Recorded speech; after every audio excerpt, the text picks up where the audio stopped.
Welcome to Becoming the Business, There is so much noise around AI. where we unpack the messy, meaningful side of building something real. AI and tech integration, and some of the overwhelm that often occurs because it's something so new.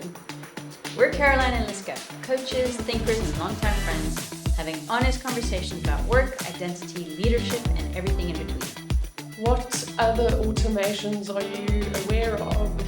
Whether you're growing a business, navigating change, or figuring out who you are in the process, You're in the right place. this is Becoming the Business. So today we're going to be talking about AI and tech integration and some of the overwhelm that often occurs because it's something so new.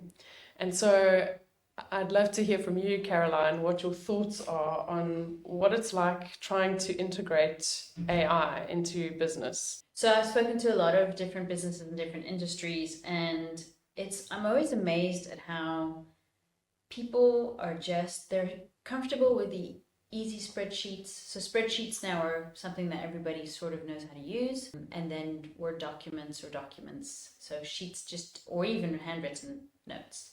So that's where people are at, and that's completely fine. It's a start. And at the moment, there is so much noise around AI, and there are a million possibilities. And I can completely understand why people are completely retrieving and saying, no, listen, this is actually far too much for me. So my general feeling is that the basics of just having a CRM, if you can just start with that, and the great thing now is that it's inexpensive. You've got lots of different options wherever you are in the world in your currency that's going to be affordable. And I would say just start with the basics of just having somewhere where you're keeping your contacts and their details. And then if you can start with that, and if you can cope with having a little bit more and having things automated so that things are done for you to make your life easier and save you time, money, and energy, then possibly look into it, or just get a VA to set things up for you, or hire an IT consulting company just to do it for you. Okay, so you're touching on a couple of things there. The one is there's still a lot of people out there in business, probably in the smaller business space, medium-sized business even, where it's still operating on a sort of 1.0 system where we're using spreadsheets and documents and handwritten notes in places. And so there's a real need to systematize in order to create efficiency within a business. And so that is really what AI is there to facilitate, is to simplify tasks that are manual, to automate certain things. But that's because of the conversation or the narrative around AI, there's a sense of overwhelm because there's so many potential tools and it's constantly changing. What do you trust? What don't you? But what I've heard you say is to actually start with the CRM, which isn't necessarily an AI tool. It's been around almost before AI. Yeah. So maybe let's unpack what is a CRM. Some people don't even know what that acronym stands for. Sure. No. So it's Customer Relationship Management Systems. So it basically, I always say C is for contacts. Like if your contacts are in a phone, you'd have your contacts. So that's basically what you're storing, is information about your clients. And then the idea behind having a system like this is to make sure that the relationship you have with your customer is nurtured and well looked after and professional and lucrative for you as well. So I'm saying start with that, because going from spreadsheets, most people who are they're going solo, they're a bit afraid of tech, fearful of tech. They start with their Excel spreadsheets, and then they'll go to a software program that is relevant to their industry.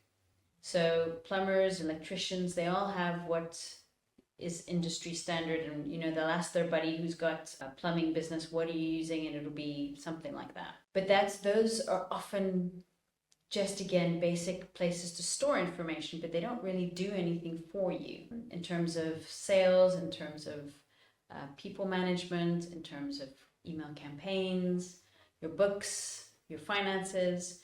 So if we look at each department, that if you had a business, you've got several departments in a business, HR, sales, marketing, your CRM should have all of those capabilities under one roof to make your life simple.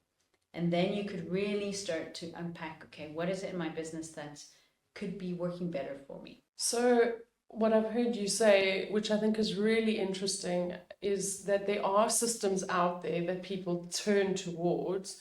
I've come across a lot of businesses who make use of their invoicing system as their sort of customer management tool. So in my invoicing system, I've got all my customers who I invoice. And so I think I have a relationship with my customers through the invoicing tool. But often those accounting packages or billing tools don't actually manage the relationship. So it might have a database of your customers in it, but it doesn't necessarily always facilitate the relationship. Yeah. I think let's chat a bit about that. How do you think that the CRM is different from that, and why would it be beneficial to have a CRM on top of an invoicing tool? Yeah, so there's a couple of things. So the first one is that if you've got automations in your CRM, your emails to your clients can be set off automatically. So you're going to be top of mind to your existing clients, and it's easier to sell to an existing client than it is to a new client. So there's that aspect. And then the entire management of leads, for example, so they're not yet clients, but the whole systems from turning a lead into a client and onboarding them, all those things are the tedious things that tend to be repetitive, where there's human error. And that's when a solid CRM system really is helpful. So things like you would start with, if you've got a website and someone fills in a form, then you could trigger certain things after that to make sure that they get an email. Once they reply, they could fill in another form, which moves them along your pipeline in terms of your marketing process. And then eventually you can get them on a call and try and just sell to them. So it's a little bit more sophisticated, and it does more of the work for you. So a CRM really is about following the customer journey from before they're a customer, i.e. a potential customer, or in business language we call them a lead, someone that's coming to potentially shop in our business. So the journey starts with someone who knows nothing about your business, and you need to do something to them to attract them to your business. So that's a marketing function, is getting the customer. And so the CRM is really there to facilitate the relationship with a pre-customer, to then bring them along a journey to get them from just being someone who's interested or initially just browsing your store or your product or your service, to becoming a shopper before they become accustomed to buying from you. And so the CRM is there to facilitate that process. And then once they've become a customer where they're buying from you, it's also to manage the relationship with them then, so that you move them into a space where they're buying from you regularly, where they trust you, where they like you, and actually ideally where they start referring you. So your CRM facilitates that whole process. What you're touching on is how that can be automated so that it reduces the amount of human error and the amount of administration, or the cost of human intervention. So the cost of a CRM would also then obviously make things more affordable in the long run. Yeah. What other automations are you aware of, and what could you help consumers or people who are listening understand about the value of having a CRM and AI, any AI automation within that system? So we've spoken primarily just about the client journey, but in really sophisticated CRMs, you could be tracking a whole bunch of different information about your inventory. You could even track deliveries and find out where's your delivery and what truck, who's the driver that's logged, getting the inventory on board into his vehicle, and then drop off. You can track all that kind of information, which is then going to give you the ability to make better decisions and track your staff and performance. And so it's also analytics. So it's your operations that can be looked at in detail in order for you to make sure that you're dealing with things efficiently, and then you can measure how well they're doing and make changes if you need to. So really sophisticated CRM systems offer, I suppose, different modules based on different aspects of the business. So we were talking about sales and marketing aspect of the business. The CRM facilitates the system, the technology around that. But there's also inventory management, there's you could even have your invoicing system housed within the CRM. There's multiple employee relationship management that can also be incorporated into that.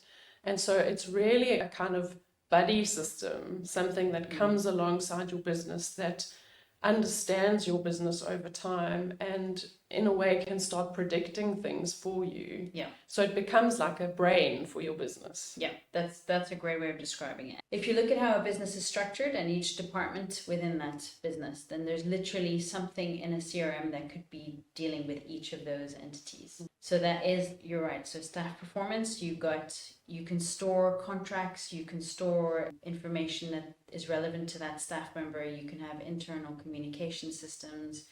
There's project management tools within that. So even if you're running a particular project, let's say you're a developer or a building contractor and you're busy building a apartment block or house, or you can manage the progress of that particular project that you're working on, so that it can even give you a space to structure the work that you do, and to then communicate with the relevant stakeholders along the way. It basically is almost like the architecture of your business is all housed in one place. The other thing that I'm aware of, and I think that's incredibly beneficial, is how it manages all your social media and communications in one place. Can you talk more about that? Yes, it's all centralized. So instead of having to go onto the Instagram platform and then the TikTok platform and then a Facebook platform, you just would go into your CRM where everything is linked, and then you can just reply to queries from that spot.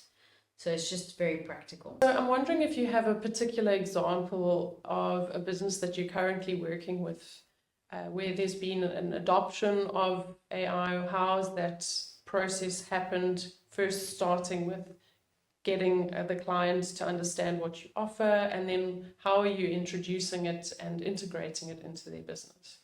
Yeah, sure. So I think a good example would be a recruitment agency. So we are working with someone where they've got a dedicated email where people just send their CVs. And if she has specific requirements as to what kind of candidates she wants. So if they're young candidates who've just finished school, if their maths mark is over a certain percentage, then we would make sure that the agent looking at all these CVs pulls out the ones that are relevant to what she's looking for. So that's an AI system within the recruitment agency CRM that we've built.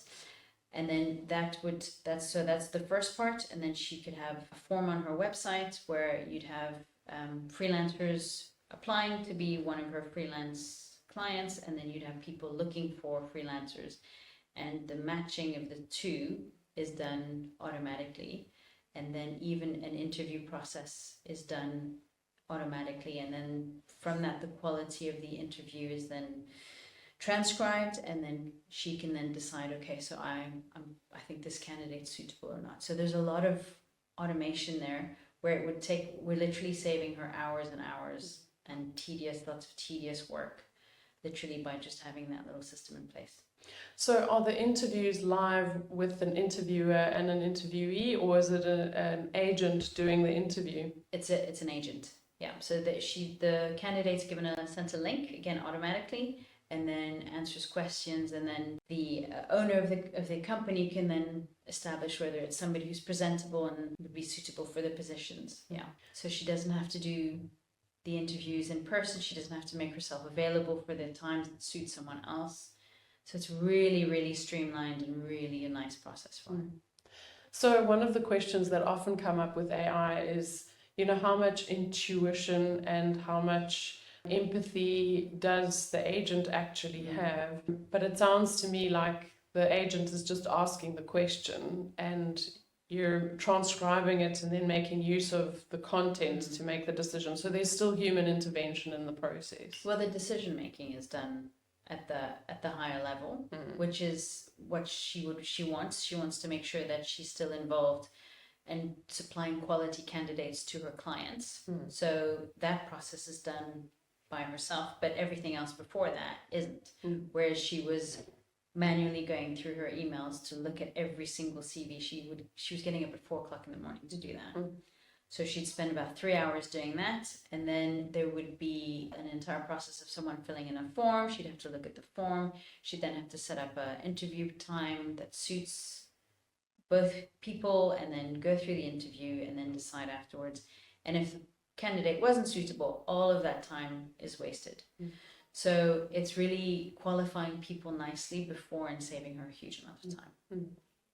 So just to answer your question about intuition, so probably about 9 months ago, I would say that all the AIs weren't up to scratch in terms of asking the questions in a human way or sounding or looking human, but now it's accelerated so quickly that the AIs are incredibly, like voice agents, video generation has just, it's been exploded, and it's better quality now. So one of the resistances sometimes to adopting technology and AI is often cost. What is your response to that? How do you support businesses in understanding the value proposition? So this is where I get super excited, because now the little guy can actually afford an amazing system. And when I mean little guy, I mean someone who's just got 1 to 3 employees can have a super CRM system where, again, your 40% of your time is being saved. So that's why I'm excited, because now it's accessible to everybody. It's much more affordable. You're paying 50% less than you were 5 years ago. So it's a great time to have your own business. And I would encourage people just to start thinking openly about investigating their possibilities and what could they be putting in place. So an analogy I often use in helping clients to think about how to integrate AI is to say, if you're a shoemaker by profession and you make shoes for a living, and you buy your leather, you buy the sole, you get the stitching, and you spend every night like the lovely shoemakers wishing there were elves doing it for you at night. So you make your shoe, you sell your shoe, you get the money from that, you make another shoe. And you're super, excited about the quality of your shoe, and you spend a lot of time and energy making that one set of shoes. Now, what CRMs and AI actually facilitate is a kind of factory building process where you build a factory that actually makes shoes for you. And so it really facilitates scale. So having technology and integrations in your business means that you can make 100 shoes without having to be present. The challenge with most businesses is the steep climb between making the shoe yourself and implementing the factory building process, where it's costing you money and time to implement the system initially. But once that's in place, then you have an asset of value. It actually increases the value of your business. So I'm wondering what you think about that whole idea, and how you can encourage business owners to take up the challenge to actually integrate more technology and systems into their business. Yeah, so I would say pick your partner that you choose to work with carefully. One of the things I've noticed is that a lot of people, so when they're drowning in their business and they really need the systems that we could put into place for them to save them time, getting the information we need from them in order to finish the build is the toughest part. So we've actually started putting accountability milestones in there for people, so that their skin in the game, and then it's in their interest in the long run, and it's just a way of just getting it done. So I don't know if I'm answering your question in terms of. So I think the challenge for most people is making the leap from being a sole proprietor or a kind of specialist to scale. And being able to take the time to actually build the business. And you were referring to that, you need a lot of content to build the system initially. And I would also say, there's a lot of stuff on social media where you'll see visually it's a simple build on something like one of the platforms that's well known. You'll just see these bubbles, which are actions being taken by the bot to produce the outcome that you're looking for. And so the danger with that is that you've got a business that's running and you've just thinking, okay, I need something automated. And someone will ask you, so what's the most repetitive task and tedious task that you've got? And you'll say, well, looking at these contracts, right? So I have to go through 50 contracts in 20 minutes kind of thing. And then you say, okay, well, we can build an automation for you in that. But the danger there is that you're just doing one thing when actually you could be doing one thing within a house that does 20 other things. So I would just say to people that the temptation is there to say, okay, I've seen this guy build one automation on TikTok and I'm going to contact them and build that for me. But there are a more intelligent, clever way of thinking for your business long term and in a more sophisticated way. So, and another analogy for that would be, you move into a house, you live there for a while, you have an annoying bathroom, and so you go and you fix the plumbing in that bathroom, you get a plumber in, you get someone to retile it, and then you realize that that's actually the sunniest part of the house and you should have put a bedroom there. And so the idea is ideally to get an architect in to help you to think about the whole building, the whole architecture of your business, and then think about the aspects within the business that need automating or systematizing and how they can all work together, as opposed to being frustrated with one pain point and then just plugging that hole. Yeah. So to even begin with, you need to have a really good understanding of business structures. And I think a business coach is the perfect person to just start establishing, okay, so I am here, I want to be here in X amount of time. Let's begin with the end in mind and start putting things into place that are like they make sense, they're logical, and they are well thought through. And I think, again, it's recognizing that systems is what's going to create scale within the business. So for people who are at a point where they're feeling like they don't have enough time, where they're feeling like they can't meet the demand of their business anymore, but they don't know how to create more time to think about, well, how do I build a team that does the work for me?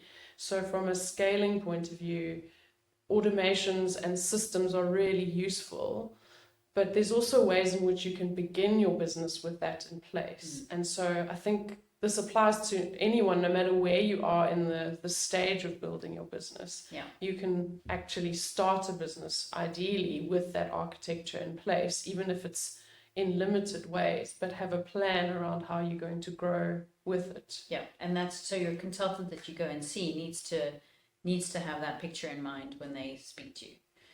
So most CRMs don't have the ability to start small and grow, and that's why our preferred option is Zoho, because there's literally a CRM called Begin, where you are a little baby starting, and it's a great place to start because at least you're housing things in one place, and then obviously Zoho allows you to grow from there.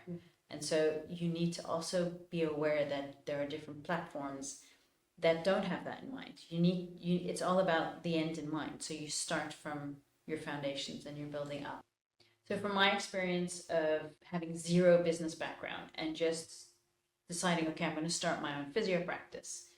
Again, it was just, let me just find out what other people are doing and then figure it out. And then the day I decided to actually use a system that was paperless and would allow me to have movement and freedom of geography, that was a key factor for me. And that the pain of figuring out the technology was less than the pain of having to be in the same place in order to figure out what was going on. So that's when I decided, okay, I'm going to go and figure this out because I need to be able to be mobile.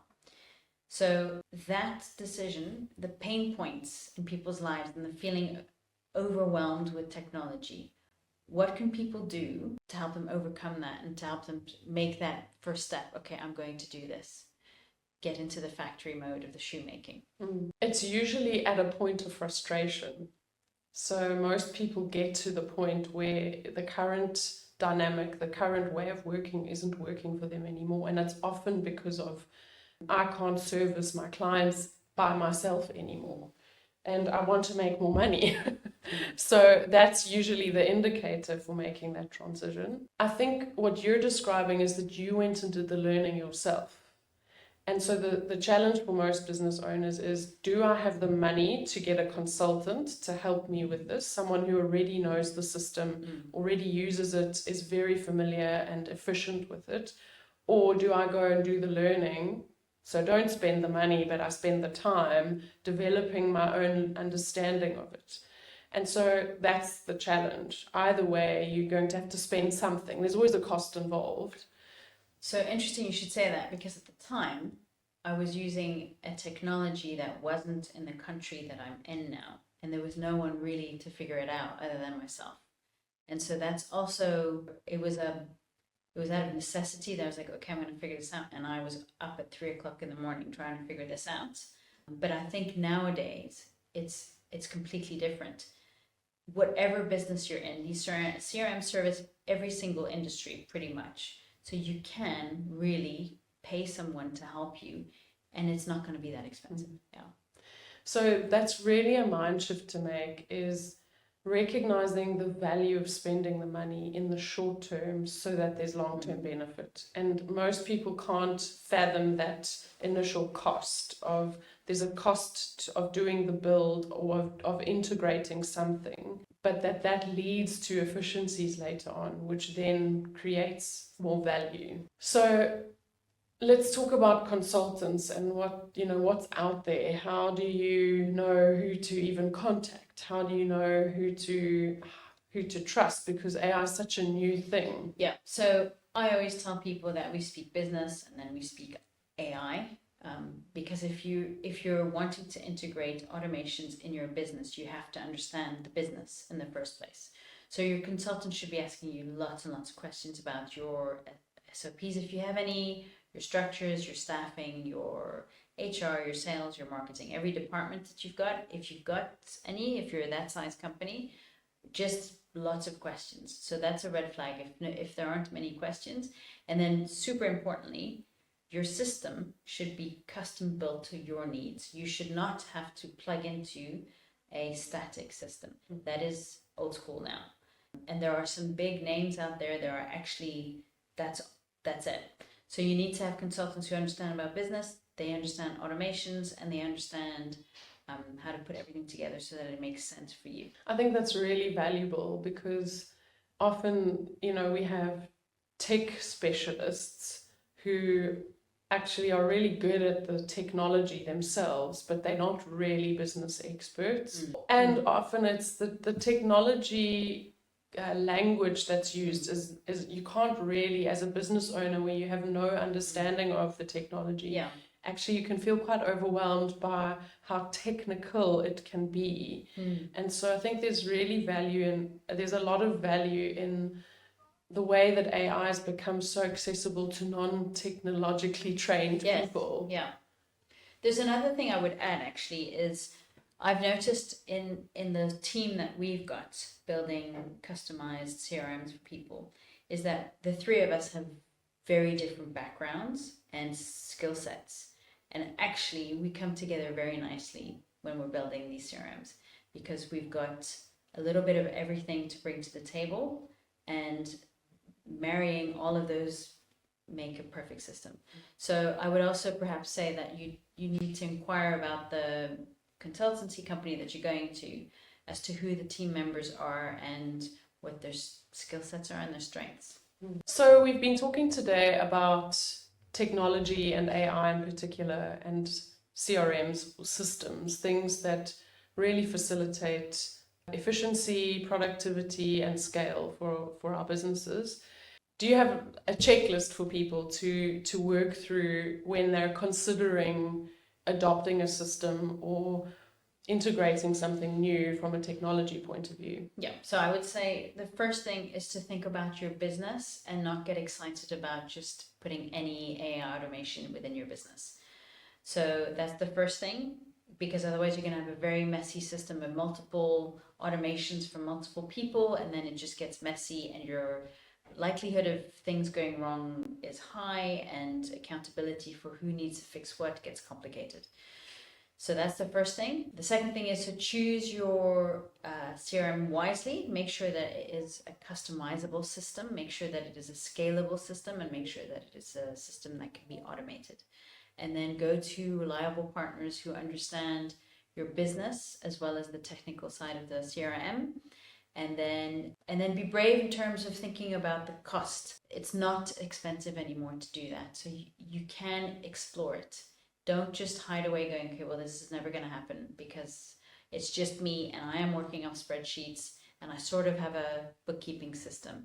You can have amazing systems that will work for you in an exponential way, and you need to take advantage and just look into it and think about the long-term investment. So again, if we use the renovation analogy, you've bought a house that's kind of working for you, but when you renovate it and upgrade it, it increases the value of the property or the house. Yeah. And you can either charge a higher rental for it or you can sell it for a profit. And I think that's very much what automations, systems, CRMs facilitate for a business, is that you're upgrading it so it's worth the investment. There is a cost in doing a renovation, but it increases the value of the property and or the business. That's a great way of looking at it, yeah. So we'd really encourage you to ask questions about what systems your businesses need and to think about, how you can scale your business or automate it for efficiency and productivity. Thanks for joining us on Becoming the Business. We hope today gave you something to chew on or talk about with someone you trust. And if you're building something real, don't do it alone. We'll see you next time.